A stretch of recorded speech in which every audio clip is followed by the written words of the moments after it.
Preurësisë e Allahut të Madhreshëm është se ai ka dallu në këtë dynjë prej kohrave dhe vendeve çfarë ai ka dëshiru. Prandaj Allahu i Madhreshëm ka dallu prej vendeve disa vende të veçanta. Po ashtu edhe prej kohëve ka dallu disa kohë. Prej kohëve të cilat Allahu i Madhreshëm i ka dallu janë edhe muaj të vitit. E prej këtyre muajve është muaji i Ramazanit, të cilin Allahu i Madhreshëm e ka dallu prej muajve të tjerë, dhe që muaji i Ramazanit në krahasim me muajt e tjerë i gjason diellit kur është krahas yjeve të tjerë. Muaji i Ramazanit është veçuar nga Allahu i Madhreshëm me begati dhe veçori të shumta. Prej veçorive dhe vlerave me të cilat Allahu i Madhreshëm e ka dallu këtë muaj fillimisht është se në këtë muaj Allahu i Madhreshëm e ka zbrit Kur'anin famlar. Thot Allahu në Kur'an, muaji i Ramazanit është muaji në të cilin ka zbrit Kur'ani.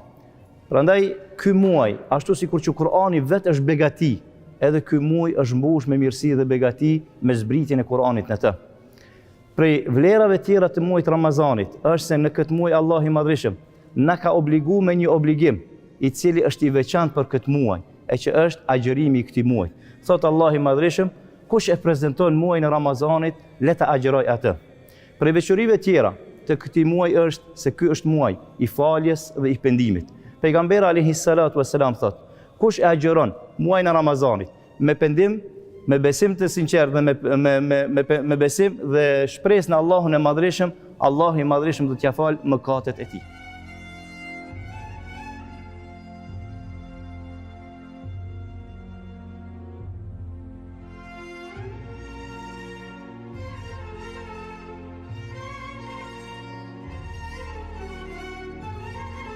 Të muajit të Madhreshëm të Ramazanit është se ky muaj është muaj i amnistisë hyjnore. Pejgamberi alayhi salatu wassalam na ka treguar se fundi i Ramazanit është lirim nga zjarri i xhenemit. Po ashtu pejgamberi alayhi salam në një hadith ka thënë, kur hyn muaji i Ramazanit, thret një zot dhe thot, o ti i cili dëshiron të bësh mirë, hec përpara, vepro dhe mos u ndalo, ndërsa o ti i cili dëshiron që të bësh keq, ndalohu dhe largohu prej të keqes. Allahu ka njerëz të cilët i liron nga zjarri i xhenemit dhe këtë çdo natë të Ramazanit. Prej vlerave tjera të këtij muaji të Ramazanit është se ky muaj është muaji në të cilën hapen dyert e xhenetit, mbyllen dyert e xhenemit dhe prangosen djajt.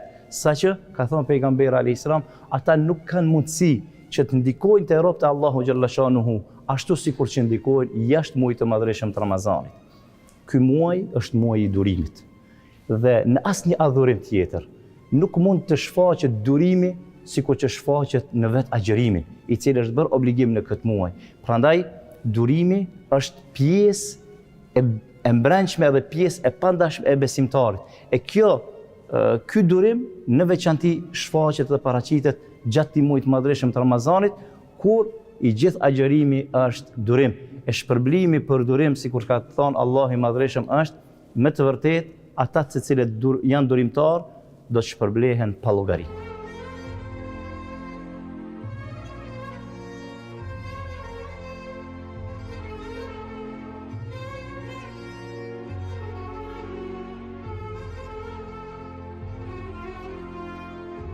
Muaji i Ramazanit është muaji i lutjeve. Dhe në këtë muaj Allahu i Madhreshëm i pranon lutjet e robërve më tepër se në çdo muaj tjetër. Dhe jo rastësisht Allahu i Madhreshëm pas ajeteve të agjërimit të cilat i ka cekë në Kur'an, i ka përmbyll me fjalën, dhe ty o Muhammed, kur të pyesin robët e mi për mua, thuaj unë jam afër, u përgjigjem lutjeve të atyre të cilët më lutin mua. Prandaj besimtari duhet ta shfrytëzojë këtë muaj që të jetë më afër Allahu xhalla shanuhu me lutjet e tij. Pejgamberi alayhis salam ka thënë, 3 personave Allahu i Madhreshëm nuk u kthen lutjet e tyre mbrapa: agjëruesit derisa të bën iftar, udhëheqësit të drejtë dhe njeriu të cilit i është bërë padrejtësi.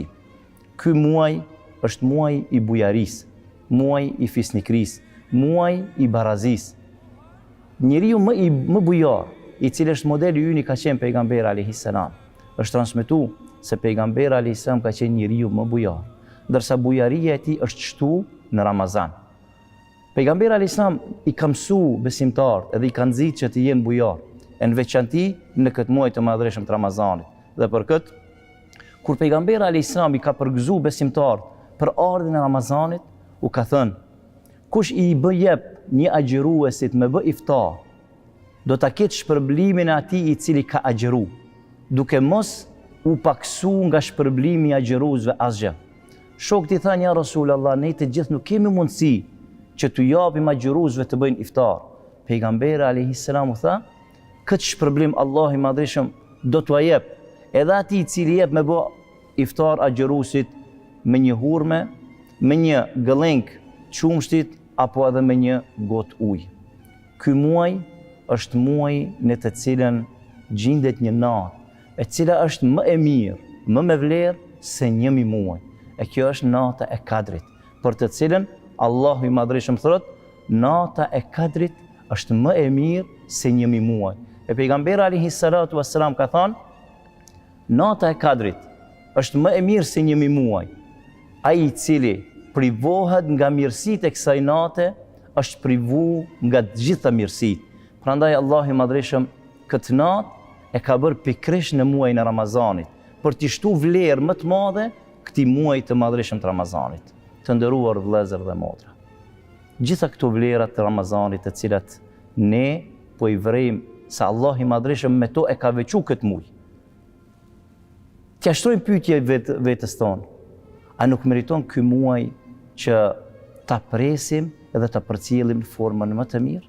A nuk meriton ky muaj që ne të përkushtohemi edhe më tepër në këtë muaj me adhurim, me sinqeritet, me afërsi drejt Allahu xhalla shanuhu, në mënyrë që të përfitojmë nga të gjitha këto vlera dhe mirësi me të cilat Allahu xhalla shanuhu na ka begatuar neve se ummet i Muhammedit alayhis salam.